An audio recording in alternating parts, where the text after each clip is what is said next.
Hi T-Nation, Tom Morrison here, and today we want to give you a great hip mobility drill that is going to add more flexibility and more strength, and you can just get away with it in your warm-up. How awesome is that? So, what you're going to do first of all, Jenny has got herself a box. She's then going to put one leg up on that box with her toe pointed to the ceiling, and you're going to think about the hamstring here. So first thing she's going to do is she's going to adjust her hips into a position that she feels a stretch in the hamstring. She has a soft bend in her knee here. Her knee isn't completely straightened out. She has a soft bend in the knee, catches that hamstring and gets that bit of a stretch going.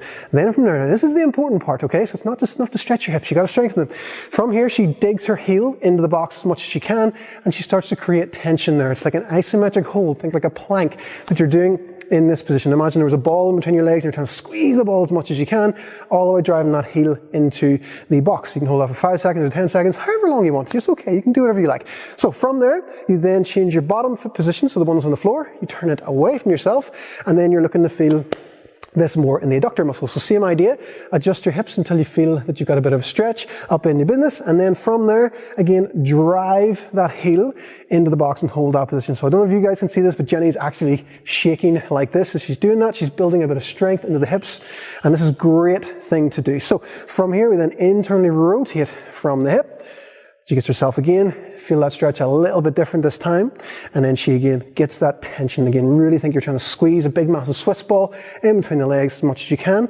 This is great because it has that same benefits as the Copenhagen plank for the adductor, and who has the time to get a bench out these days? So from there, she then turns the foot fully, so she's on the top of the foot.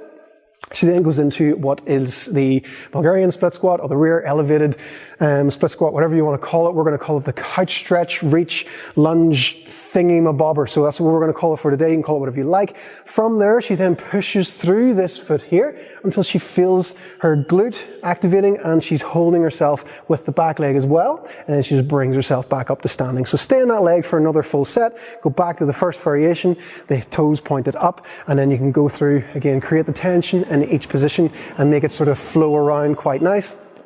So just move yourself around, get the adductor as well, internally rotate, make it feel a bit crampy if you're very stiff in the hips especially, and just spend that bit of time.